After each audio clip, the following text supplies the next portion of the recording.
Good morning, my dear students. In previous class, we were discussing about cell as basic structural and functional unit of life. Why is it called so? Today, let us discuss more about the cell. All living organisms are made up of cell, right? And any cell you take for that matter always get formed from pre-existing cell. So, cell which makes up all living organism must have some basic structure. What is the structural organization of the cell? Let us discuss about the structural organization of the cell. Mainly, cell is made up of three components. What are those three components of the cell? It is plasma membrane, which is also called as cell membrane, nucleus and cytoplasm. What are the structure of these three? What are the function of these three? Let us discuss in detail. This plasma membrane or cell membrane is the outermost covering to the cell. What is its structure? Let us see it. You can see here on the right side of the slide, there is a picture depicting the cells of onion peel. There you can see purple color outline is there, which is more or less hexagonal in shape. That purple color outline, hexagonal outline is nothing but cell membrane. Its internal structure is shown on the left side. If you'll see there, the cuboidal shape is nothing but the internal structure of the cell membrane.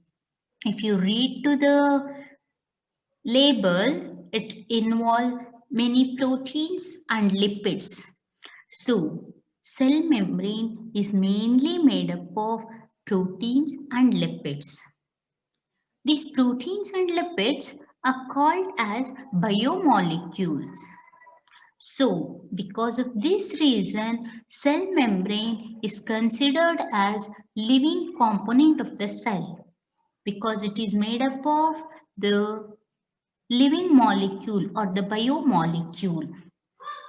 Now, this cell membrane is the outermost covering to the cell. As it is outermost covering to the cell, any material that should enter to the cell or that should go out of the cell must pass from cell membrane or plasma membrane. So, cell membrane is just like a security guard to the cell. It is just like a gate to the cell. It allows entry and exit of some material. At the same time, prevent movement of other materials. For this reason, plasma membrane or cell membrane is called as selectively permeable membrane, called as SPM. This plasma membrane is flexible in nature. This flexibility nature of plasma membrane is useful in some organisms like amoeba. You know a speciality of amoeba? Amoeba is a unicellular organism which is not having any fixed shape. It keeps on changing its shape. The ability to change the shape of amoeba is because of this flexible plasma membrane. Do you know how amoeba moves? Yes, you are right. Amoeba moves with the help of pseudopodia. So the pseudopodia is nothing but the finger-like projections that helps in the movement of the amoeba. That finger-like projections are again due to the flexible nature of the plasma membrane. Now, what this plasma membrane is made up of? It is mainly made up of proteins and lipids. So, Anything and everything that should enter to the cell must pass through this plasma membrane. So, what are the processes by which the material can enter into the cell and out of it? There should be some processes by which the material can enter and exit. We need to discuss about those processes now. Cell need many materials for its day-to-day activities. Like cell require oxygen to release energy. Cell require glucose. Cell require water. At the same time, cell want to send out carbon dioxide, want to send out certain waste material from it. So, for the transport of these materials, two processes mainly happen in the cell.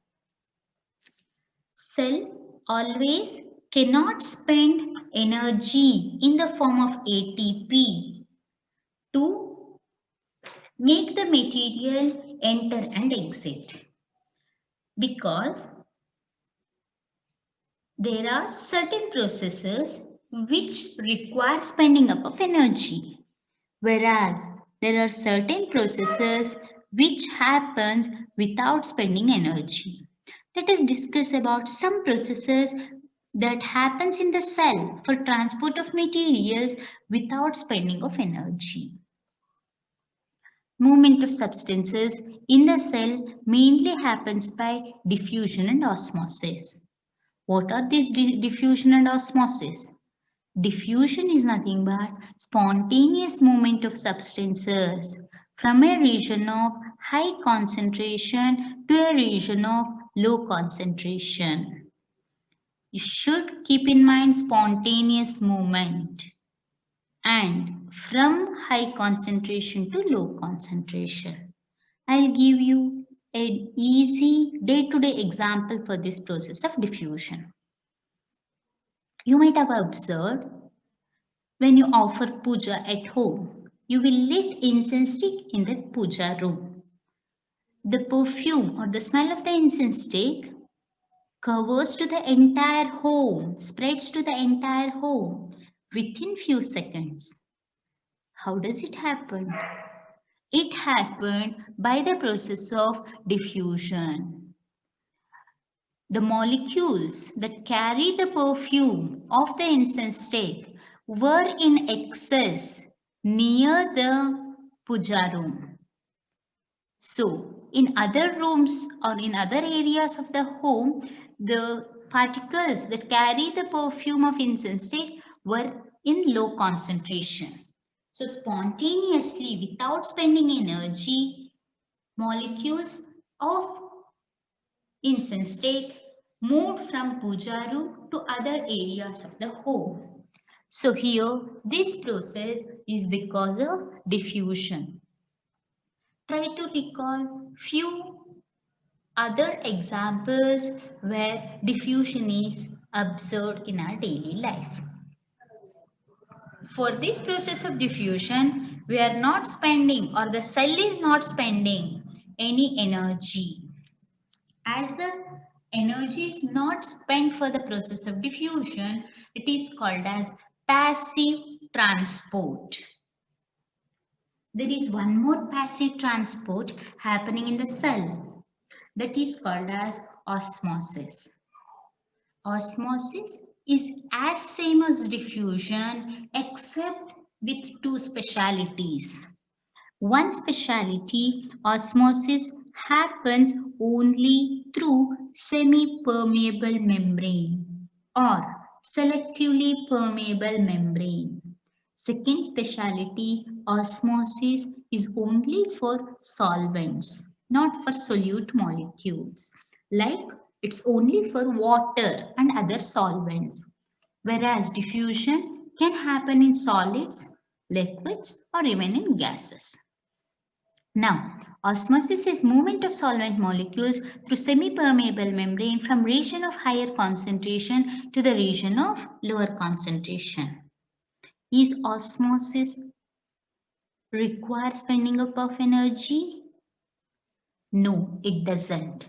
As osmosis also do not require spending of energy, it is also considered as passive transport. So, requirement of water by the cell is fulfilled by the process of osmosis. This osmosis is also useful in the plants for absorbing water by the root hairs. Root hairs absorb water from the soil. That process of absorbing water from the soil by the root cells happen by the process of osmosis. So, you might have observed in your daily life when the raisins, that's nothing but dry grapes, is put to the porridge, the raisin swells up. Why would it have swelled? The reason behind is water has entered to the raisins. So when water enters to the cell, cell swells up. Based on this process of osmosis, there are three types of solution about which we'll discuss in the next video. Thank you for your patience listening.